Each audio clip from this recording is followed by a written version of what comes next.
Savitri, Book 1, The Book of Beginnings, Canto 5, The Yoga of the King, the Yoga of the Spirit's freedom and greatness. This knowledge first he had of time-born men, admitted through a curtain of bright mind that hangs between our thoughts and absolute sight. He found the occult cave, the mystic door near to the well of vision in the soul, and entered where the wings of glory brood in the silent space where all is forever known.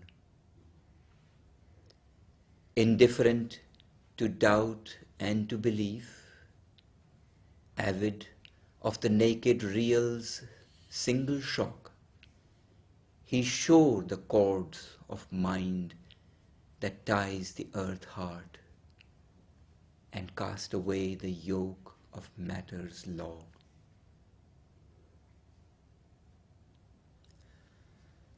The body's rules bound not the spirit's powers. When life had stopped its beats, death broke not in. He dared to live when breath and thought were still.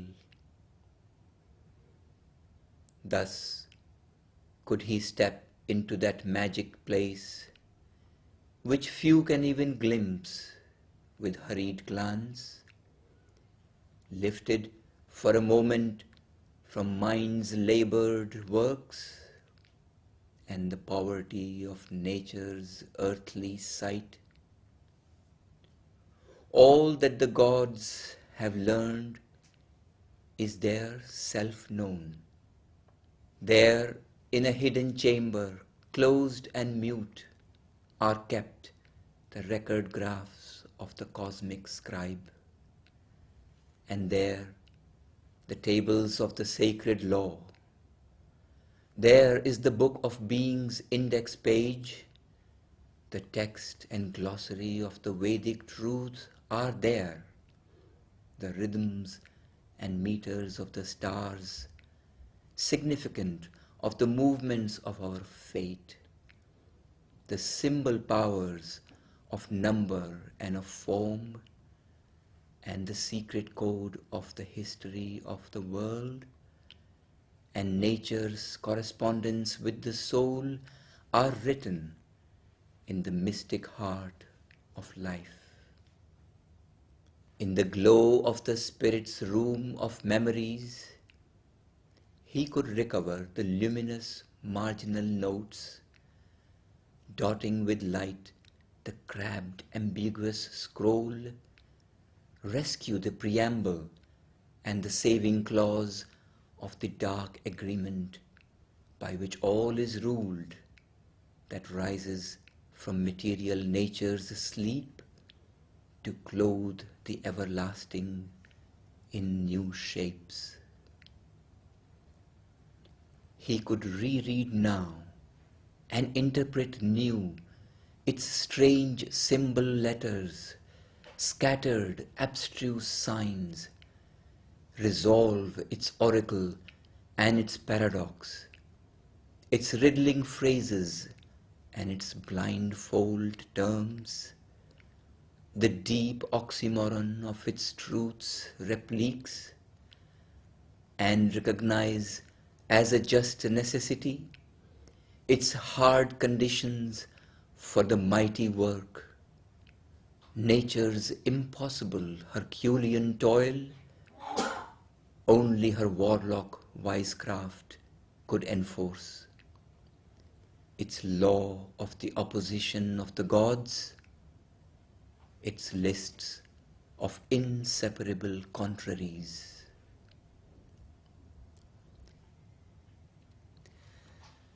The dumb great mother in her cosmic trance, exploiting for creation's joy and pain infinity's sanction to the birth of form, accepts indomitably to execute the will to know in an inconscient world, the will to live under a reign of death, the thirst for rapture in a heart of flesh, and works out through the appearance of a soul by a miraculous birth in plasm and gas, the mystery of God's covenant with the night.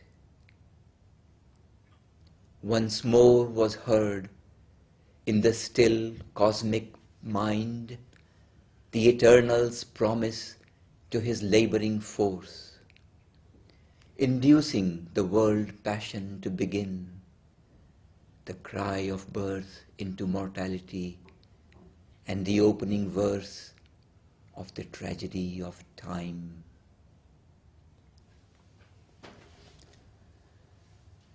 Out of the depths the world's buried secret rose. He read the original ukase kept back in the locked archives of the spirit's crypt, and saw the signature and fiery seal of wisdom on the dim power's hooded work, who builds in ignorance the steps of light. A sleeping deity opened deathless eyes. He saw the unshaped thought in soulless forms, knew matter pregnant with spiritual sense, mind dare the study of the unknowable, life its gestation of the golden child.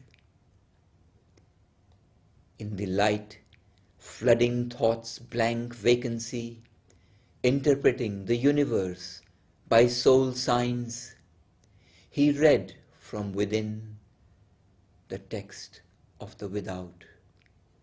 The riddle grew plain and lost its catch obscure. A larger luster lit the mighty page.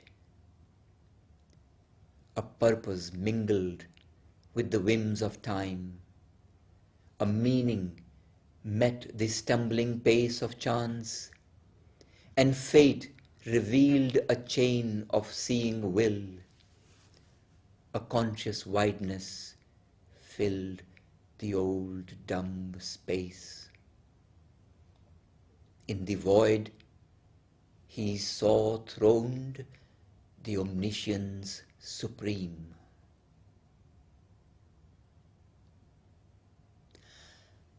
A will, a hope immense now seized his heart, and to discern the superhuman's form, he raised his eyes to unseen spiritual heights, aspiring to bring down a greater world. The glory he had glimpsed must be his home.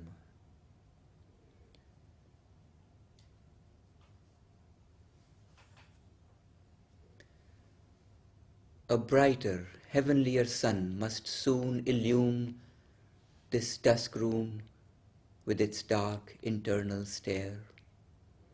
The infant soul in its small nursery school, mid objects meant for a lesson hardly learned, outgrow its early grammar of intellect and its imitation of earth nature's art, its earthly dialect to God language change, in living symbols study reality and learn the logic of the infinite.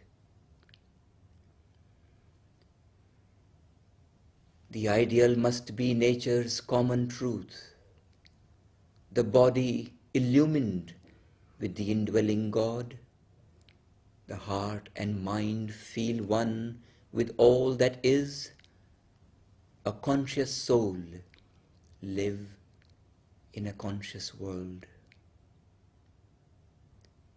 As through a mist a sovereign peak is seen, the greatness of the eternal Spirit appeared, exiled in a fragmented universe, amid half-semblances of diviner things. These now could serve no more his regal turn.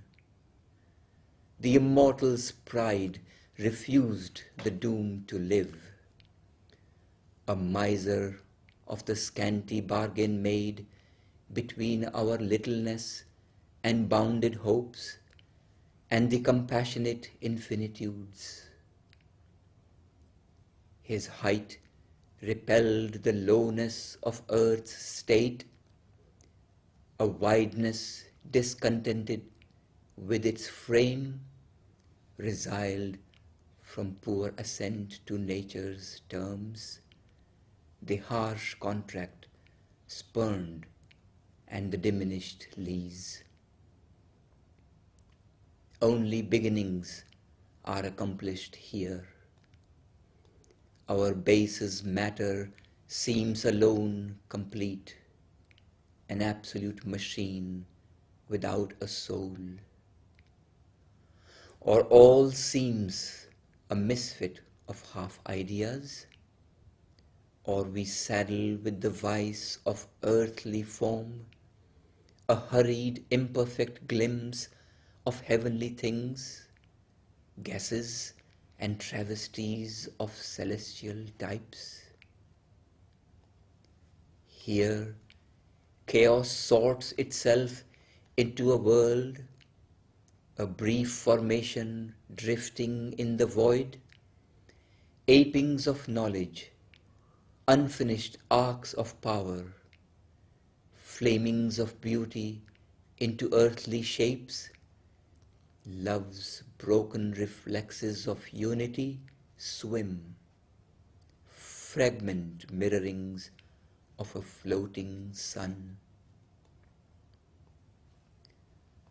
A packed assemblage of crude tentative lives are pieced into a tessellated whole. There is no perfect answer to our hopes. There are blind voiceless doors that have no key. Thought climbs in vain and brings a borrowed light, cheated by counterfeits sold to us in life's mart. Our hearts clutch at a forfeited heavenly bliss. There is provender for the mind's satiety. There are thrills of the flesh, but not the soul's desire. Here, even the highest rapture time can give is a mimicry of ungrasped beatitudes, a mutilated statue of ecstasy, a wounded happiness that cannot live, a brief felicity of mind or sense thrown by the world power to her body slave, or a simulacrum of enforced delight in the seraglios of ignorance. For all we have acquired soon loses worth. An old disvalued credit in time's bank, imperfection's check drawn on the inconscient. An inconsequence dogs every effort made, and chaos waits on every cosmos formed.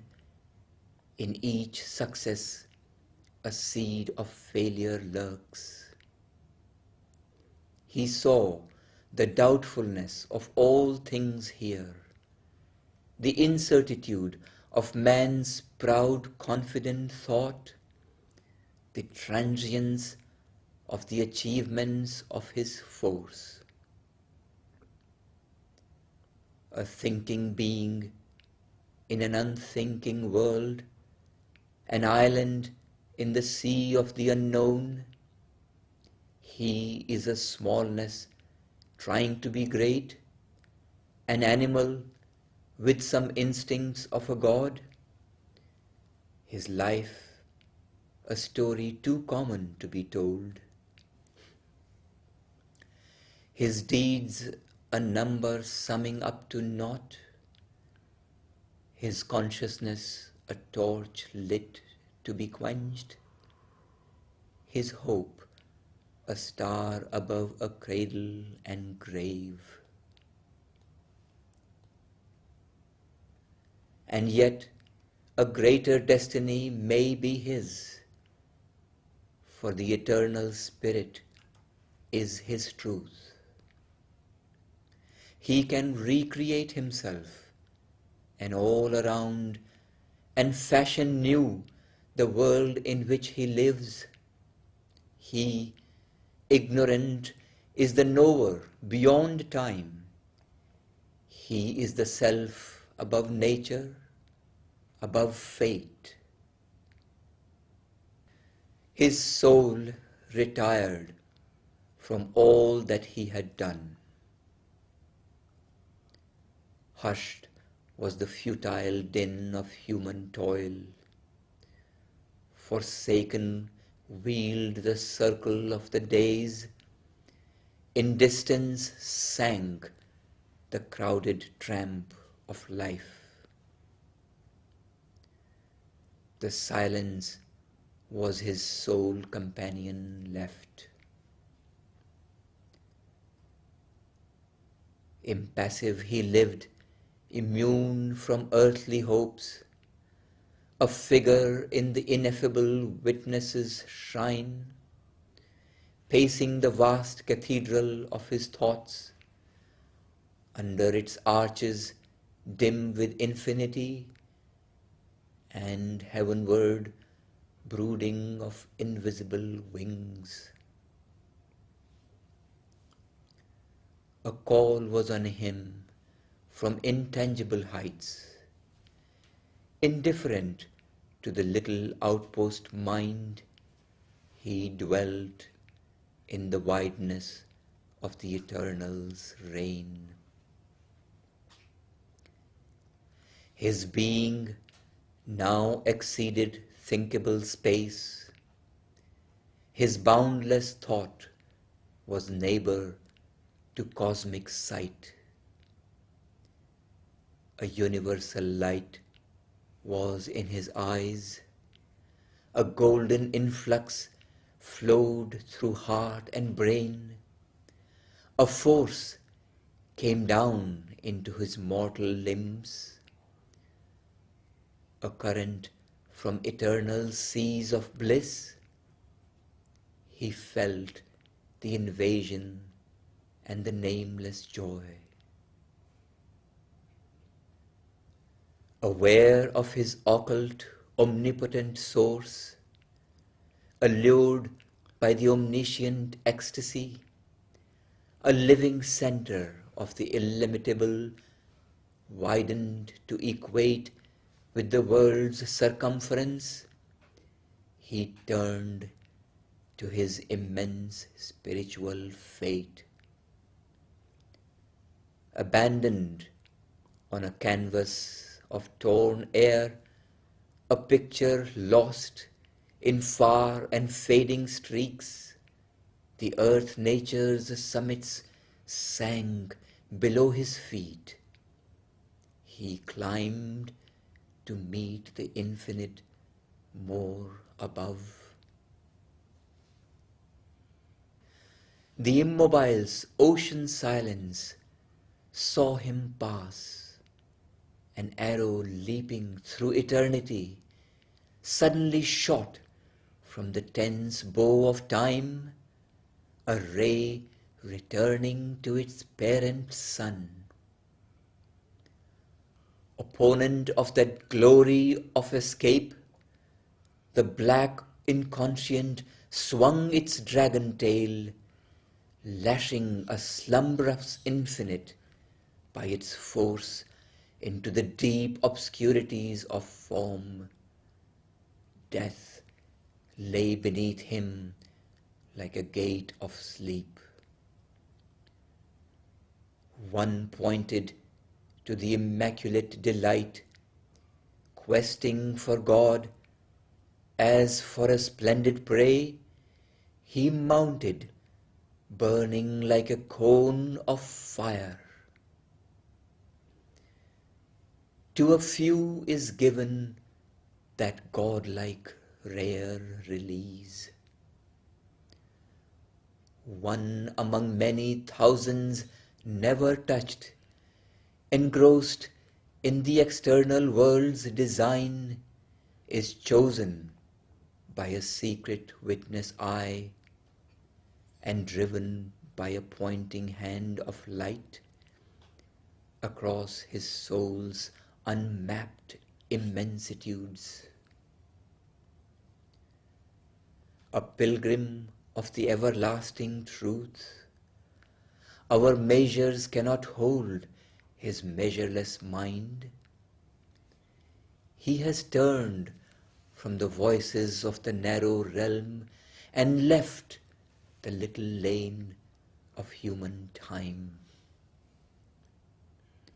In the hushed precincts of a vaster plan, he treads the vestibules of the unseen, or listens, following a bodiless guide to a lonely cry in boundless vacancy.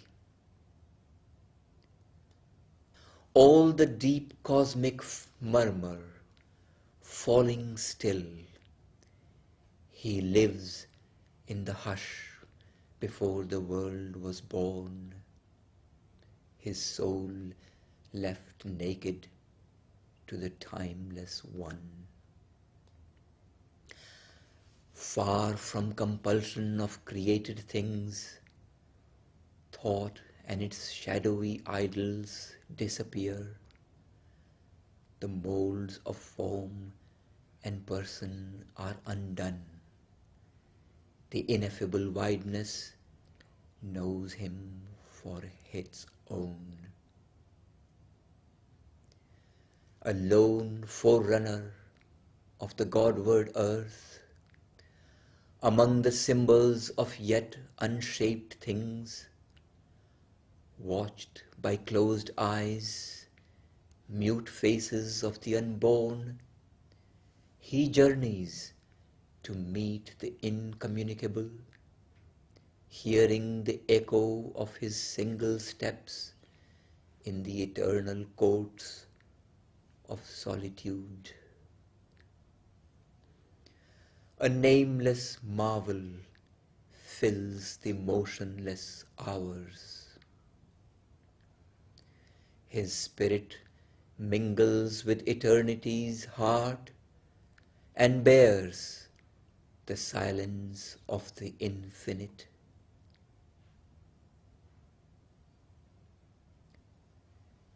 In a divine retreat from mortal thought, in a prodigious gesture of soul sight, his being towered into pathless heights, naked of its vesture of humanity.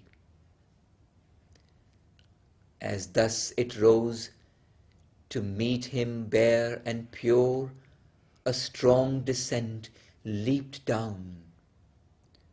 A might, a flame, a beauty half visible with deathless eyes, a violent ecstasy, a sweetness dire, enveloped him with its stupendous limbs and penetrated nerve and heart and brain, that thrilled and fainted with the epiphany.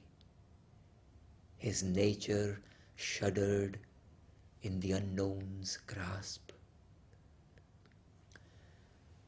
In a moment, shorter than death, longer than time, by a power more ruthless than love, happier than heaven, taken sovereignly into eternal arms, hailed and coerced by stark absolute bliss, in a whirlwind circuit of delight and force, hurried into unimaginable depths, upborne into immeasurable heights, it was torn out from its mortality and underwent a new and boundless change.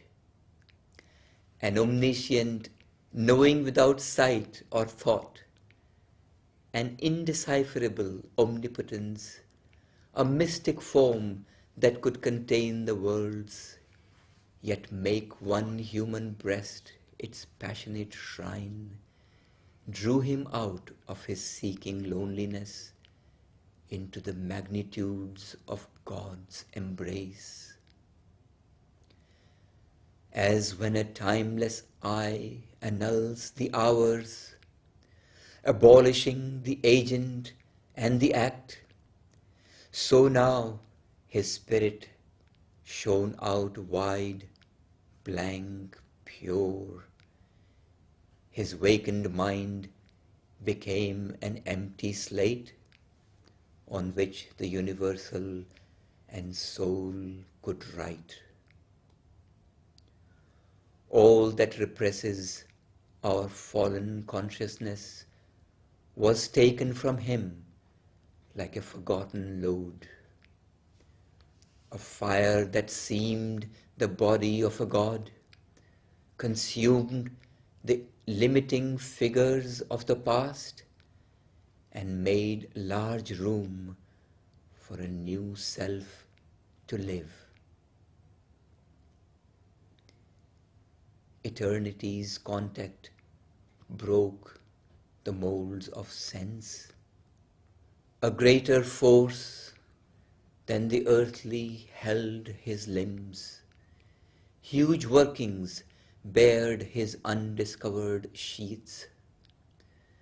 Strange energies wrought and screened, tremendous hands unwound the triple cord of mind and freed the heavenly wideness of a Godhead's gaze.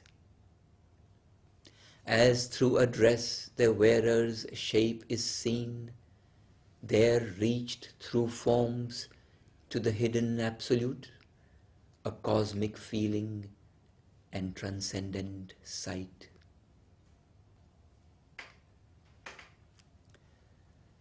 Increased and heightened were the instruments.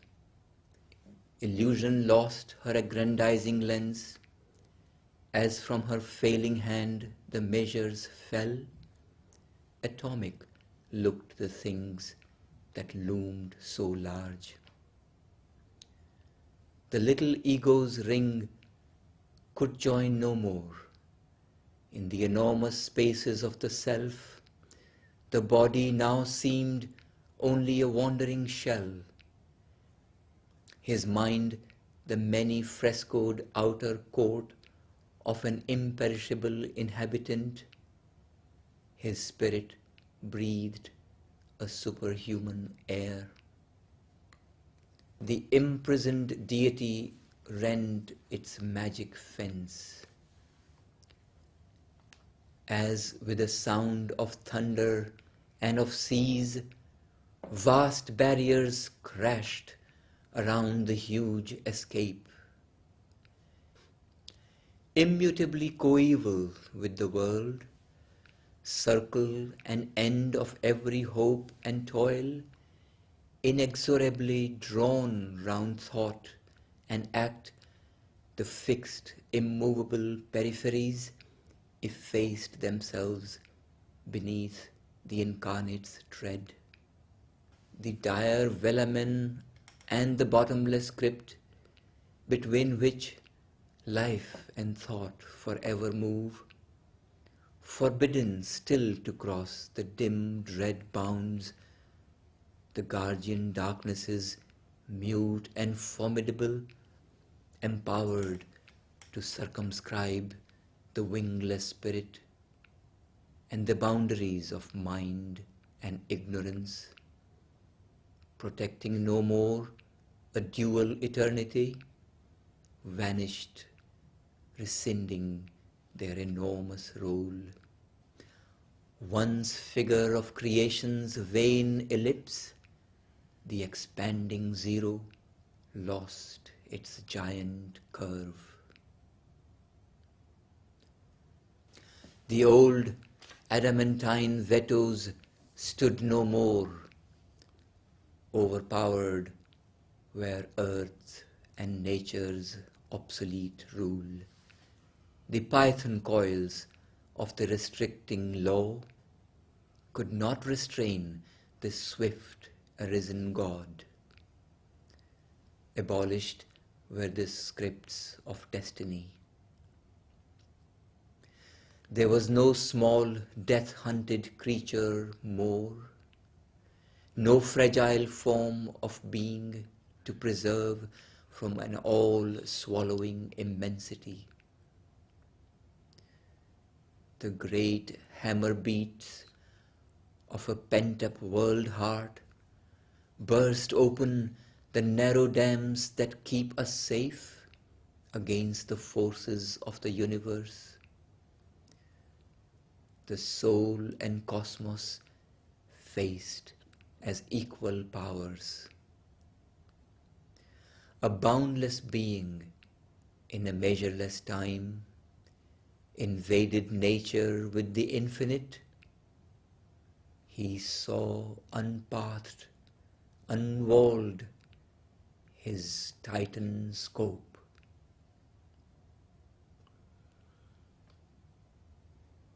All was uncovered to his sealless eye. Yes. A secret nature stripped of her defense, once in a dreaded half-light formidable, overtaken in her mighty privacy, lay bare to the burning splendor of his will. In shadowy chambers, lit by a strange sun, and opening hardly to hid mystic keys, her perilous arcanes and hooded powers confessed the advent of a mastering mind and bore the compulsion of a time-born gaze. Incalculable in their wizard modes, immediate and invincible in the act, her secret strengths native to greater worlds, lifted above our needy, limited scope, the occult privilege of demigods, and the sure power pattern of her cryptic signs, her diagrams of geometric force, her potencies of marvel-fraught design, courted employment by an earth-nursed might. A conscious nature's quick machinery, armed with the latent splendor of miracle, the prophet passion of a seeing mind, and the lightning bareness of a free soul force. All once impossible deemed could now become a natural limb of possibility, a new domain of normalcy supreme. An almighty occultist erects in space this seeming outward world which tricks the sense. He weaves his hidden threads of consciousness. He builds bodies for his shapeless energy. Out of the unformed and vacant vast, he has made his sorcery of solid images, his magic of formative number and design. The fixed, irrational links none can annul. This crisscross tangle of invisible laws, his infallible rules, His covered processes achieve unerringly an inexplicable creation where our error carves dead frames of knowledge for a living ignorance. In her mysteries, moods, divorced from the Maker's laws, she too as sovereignly creates her field, her will shaping the undetermined vasts, making a finite of infinity. She too can make an order of her caprice, as if her rash superb wagered to outvie the veiled Creator's cosmic secrecies. The rapid footsteps of her fantasy, amid whose falls wonders like flowers rise, are surer than reason, defter than device, and swifter than imagination's wings. All she knew fashions by the thought and word, compels all substance by her wand of mind.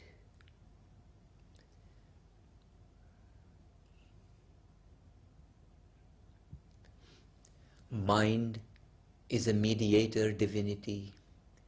Its powers can undo all nature's work. Mind can suspend or change earth's concrete law.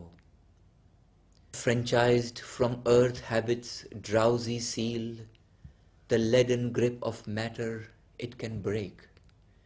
Indifferent to the angry stare of death, it can immortalize a moment's work. A simple fiat of its thinking force, the casual pressure of its slight assent, can liberate the energy dumb and pent within its chambers of mysterious trance. It makes the body sleep a puissant arm, holds still the breath, the beatings of the heart, while the unseen is found, the impossible done, communicates without means the unspoken thought. It moves events by its bare silent will, acts at a distance without hands or feet. This giant ignorance, this dwarfish life, it can illumine with a prophet's sight. Invoke the Bacchic rapture, the Furies' goad, in our body arouse the demon or the god, call in the omniscient and omnipotent, awake a forgotten almightiness within. In its own plane, a shining emperor, even in this rigid realm, mind can be king. The logic of its demigod idea in the leap of a transitional moment brings surprises of creation never achieved, even by matter's strange unconscious skill. All's miracle here, and can by miracle change. This is that secret nature's edge of might.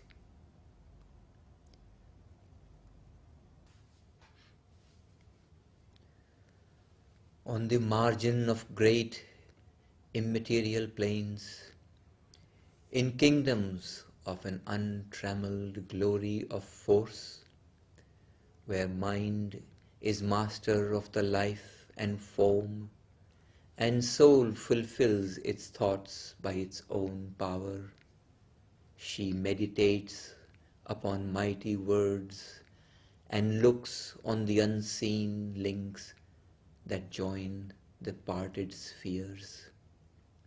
Thence, to the initiate who observes her laws, she brings the light of her mysterious realms.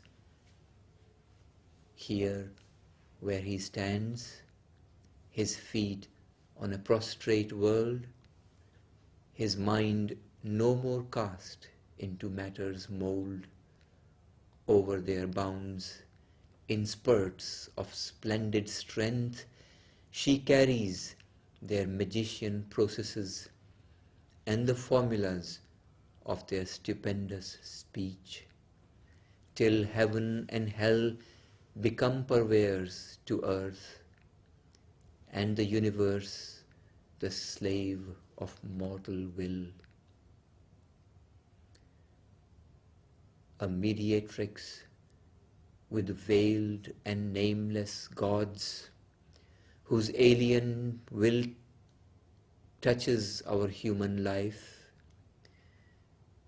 imitating the world magician's ways, she invents for her self-bound free will its grooves, and feigns for magic's freaks a binding cause.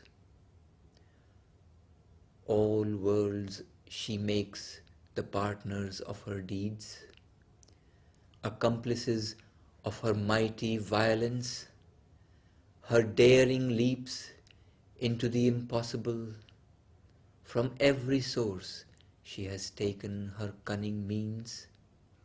She draws from the free love marriage of the plains elements for her creation's tour de force, a wonder weft of knowledge incalculable, a compendium of divine inventions, feats, she has combined to make the unreal true, or liberate suppressed reality. In her unhedged Circean wonderland, pell-mell she shepherds her occult mightinesses, her mnemonics of the craft of the infinite, jets of the screened subliminal's caprice, tags of the grammar of inconscience, freedom of a sovereign truth without a law, thoughts that were born in the immortal's world, oracles that break out from behind the shrine, warnings from the demonic inner voice, and peeps and lightning leaps of prophecy, and intimations to the inner ear, abrupt interventions, stark and absolute, and the superconscious unaccountable acts have woven her balanced web of miracles and the weird technique of her tremendous art. This bizarre kingdom passed into his charge. As one resisting more, the more she loves, her great possessions and her power and lore she gave, compelled with a reluctant joy.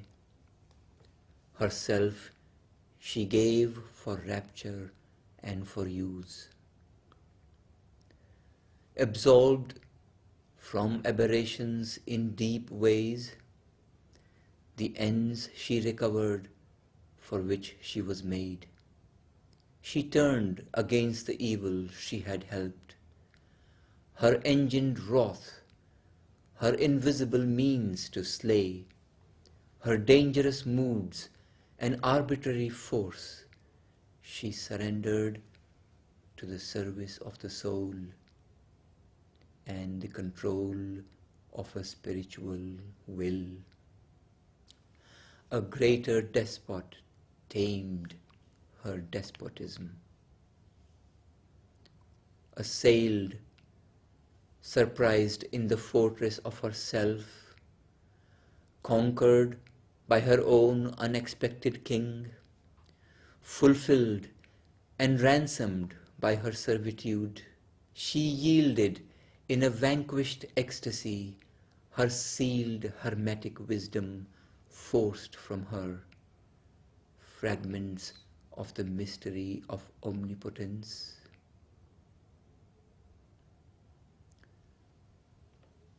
A border sovereign is the occult force, a threshold guardian of the earth scenes beyond. She has canalized the outbreaks of the gods and cut through vistas of intuitive sight, a long road of shimmering discoveries. The worlds of a marvelous unknown were near.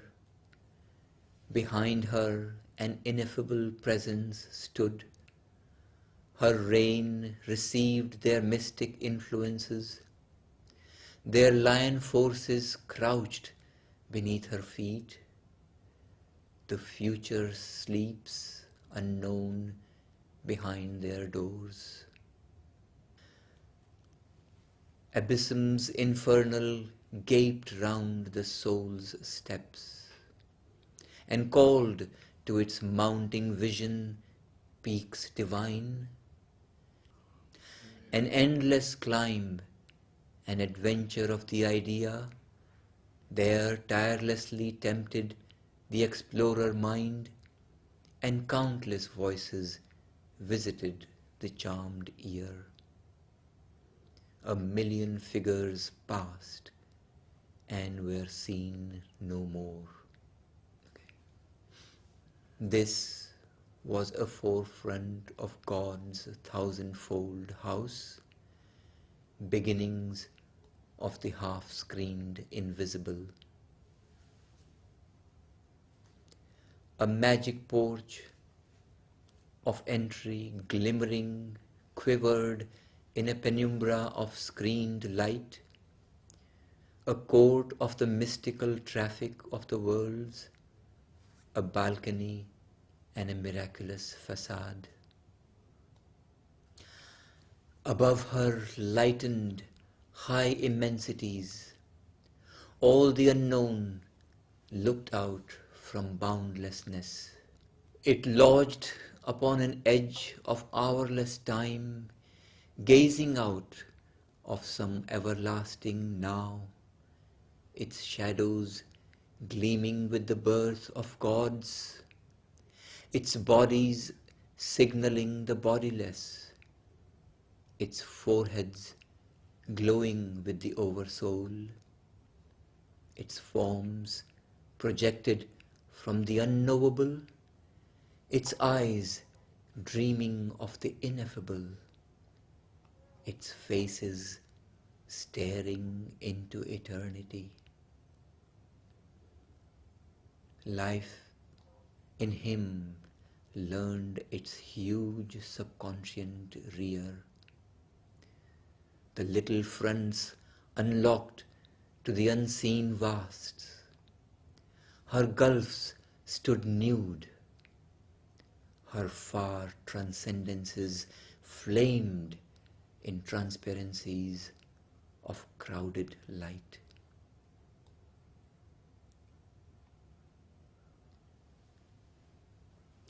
A giant order was discovered here, of which the tassel and extended fringe are the scant stuff of our material lives. This overt universe, whose figures hide the secrets merged in superconscious light, wrote clear the letters of its glowing code, a map of subtle signs surpassing thought was hung upon a wall of inmost mind, illumining the world's concrete images into significant symbols by its gloss, it offered to the intuitive exegete its reflex of the eternal mystery, ascending and descending twixt life's poles, the serried kingdoms of the graded law, plunged from the everlasting into time, then glad of a glory of multitudinous mind and rich with life's adventure and delight, and packed with the beauty of matter's shapes and hues, climbed back from time into undying self, up a golden ladder, carrying the soul, tying with diamond threads the spirit's extremes. In this drop from consciousness to consciousness, each leaned on the occult inconscient's power, the fountain of its needed ignorance, archmason of the limits by which it lives. In this soar from consciousness to consciousness, each lifted tops to that from which it came, origin of all that it had ever been, and home of all that it could still become. An organ scale of the Eternal's acts, mounting to their climax in an endless calm, paces of the many-visaged wonderful, predestined stadia of the evolving way, measures of the stature of a growing soul, they interpreted existence to itself, and mediating twixt the heights and deeps, united the veiled married opposites and linked creation to the ineffable. A last high world was seen where all worlds meet. In its summit gleam, where night is not nor sleep, the light began of the Trinity Supreme. All there discovered what it seeks for here. It freed the finite into boundlessness and rose into its own eternities. The inconscient found its heart of consciousness, the idea and feeling groping in ignorance at last clutched passionately the body of truth. The music born in matter's silences, plucked nude out of the ineffable's fathomlessness, the meaning it had held but could not voice, the perfect rhythm now only sometimes dreamed, an answer brought to the torn earth's hungry need, rending the night that had concealed the unknown, giving to her her lost, forgotten soul. A grand solution closed the long impasse in which the heights of mortal effort end. A reconciling wisdom looked on life. It took the striving undertones of mind and took the confused refrain of human hopes and made of them a sweet and happy call. It lifted from an underground of pain the inarticulate murmur of our lives and found for it a sense illimitable. A mighty oneness, its perpetual theme, it caught the soul's faint, scattered utterances, read hardly twixt our lines of rigid thought, or mid this drowse and coma on matter's breast, heard like disjointed mutterings in sleep. It grouped the golden links that they had lost, and showed to them their divine unity, saving from the error of divided self the deep spiritual cry in all that is. All the great words that toiled to express the One were lifted into an absoluteness of light, an ever-burning revelation's fire, and the immortality of the eternal voice. There was no quarrel more of truth with truth. The endless chapter of their differences retold in light by an omniscient scribe travelled through difference towards unity. Mind's winding search lost every tinge of doubt, led to its end by an all-seeing speech that garbed the initial and original thought with the finality of an ultimate phrase. United were time's creative mood and tense to the style and syntax of identity. A paean swelled from the lost musing deeps, an anthem pealed to the triune ecstasies, a cry of the moments to the immortal's bliss. As if the strophes of a cosmic ode, a hierarchy of climbing harmonies, peopled with voices and with visages, aspired in a crescendo of the gods, from matter's abysses to the spirit's peaks. Above were the immortal's changeless seats, white chambers of dalliance with eternity, and the stupendous gates of the alone. Across the unfolding of the seas of self appeared the deathless countries of the One. A many-miracled consciousness unrolled vast aim and process and unfettered norms, a larger nature's great familiar roads.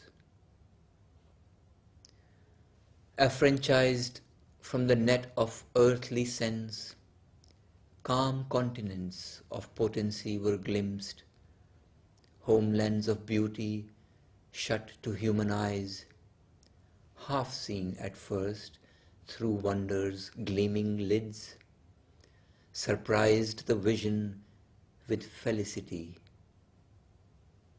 Sun belts of knowledge, moon belts of delight, stretched out in an ecstasy of widenesses beyond our indigent corporeal range. There he could enter, there a while abide. A voyager upon uncharted routes, fronting the viewless danger of the unknown, adventuring across enormous realms, he broke into another space and time.